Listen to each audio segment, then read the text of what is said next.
All right, guys, it is Faith Friday here at ABC, and excited is an understatement of how we are feeling about our next guest. His work not only brings comfort to millions of people, but he gets the all-important seal of approval from none other than Oprah Winfrey herself. Plus, you can count Dr. Jen and me as two of his absolute biggest fans. We have been reading him and rereading him nonstop during this pandemic, Tom. All right, we're looking forward to this segment then. Well, recently his international bestseller, I have a copy right here, The Power of Now, A Guide to Spiritual Enlightenment, made Oprah's book club's list of books that helped me through.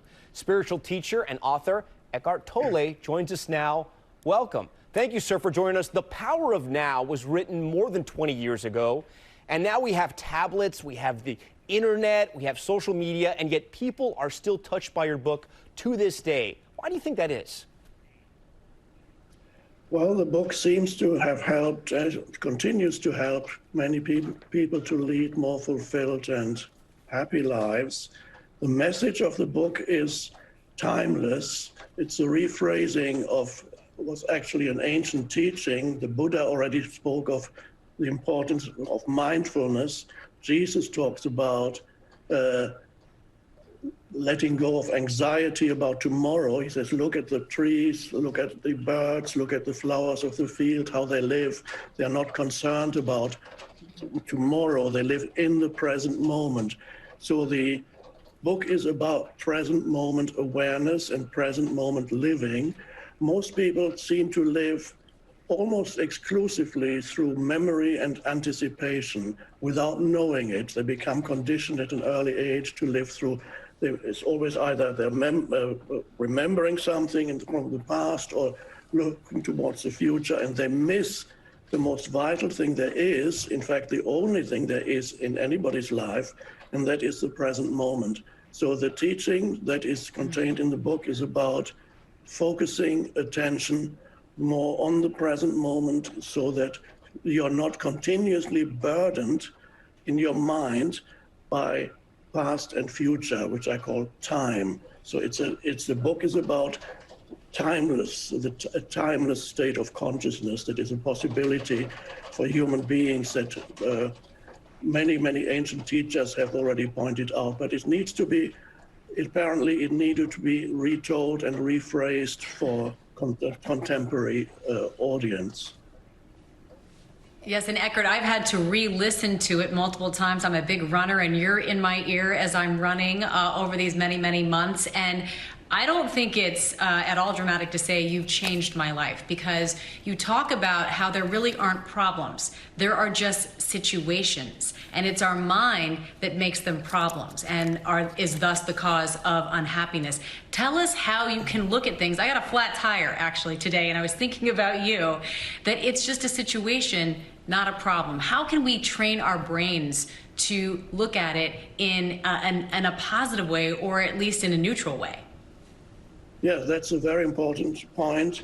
It's important for people to learn to differentiate between a situation and their mental judgment or interpretation about a situation. So I often recommend that people start with relatively insignificant or small situations like the flat tire you just mentioned.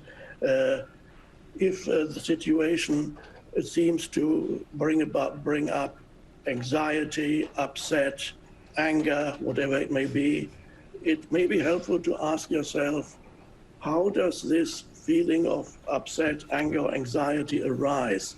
Does it arise from this situation or from the way in which I interpret the situation, the story I'm telling myself about the situation, my judgment about the situation?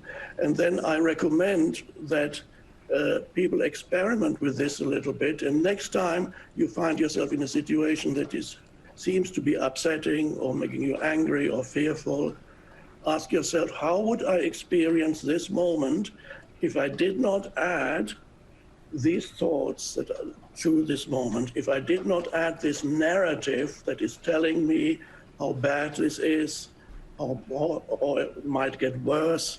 How would I experience this moment without the addition of this mental narrative? So it's a little experiment. And then you suddenly find, without the addition of this mental negative narrative, actually the situation is as it is. The situation itself does not produce the anxiety, the fear, or whatever it may be, but what your mind is telling you, the self-talk in the head that most people have, what your mind is telling you about the situation is what produces the unpleasant emotions of anger, fear, anxiety, upset. That's a very interesting experiment. So you then learn to live more in alignment with whatever is in the present moment, rather than opposing or being antagonistic towards the present moment. Eckhart, we have a viewer question from Hilton of Atlanta, Georgia. Take a look. With the new year approaching and being less than a month away, my question would be is, what do you suggest in terms of making New Year's resolutions?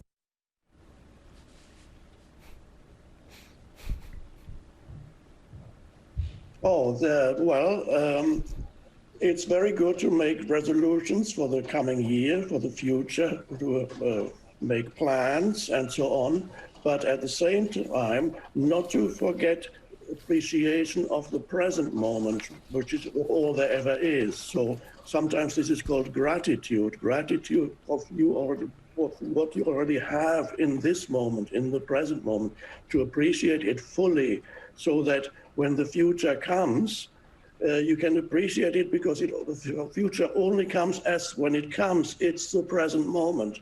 So not to forget that amongst all the making of plans and resolutions, not to forget deep appreciation of the present moment, acknowledgement, gratitude, and appreciation of this moment, whatever it may be, trees, nature, the sky, the fact that you're breathing and alive. Be grateful for this. That brings an enormous power into your life. Oh, I needed to hear that. Thank you so much, Eckhart Tolle. We appreciate it. It has been an honor and a pleasure to get to speak with you today. I hope everyone got to take what you said in a real personal way. Eckhart, thank you. We appreciate your time, sir. Well, hey there, GMA fans. Robin Roberts here. Thanks for checking out our YouTube channel. Lots of great stuff here. So go on, click the subscribe button right over here to get more of awesome videos and content from GMA every day, anytime. We thank you for watching, and we'll see you in the morning on GMA.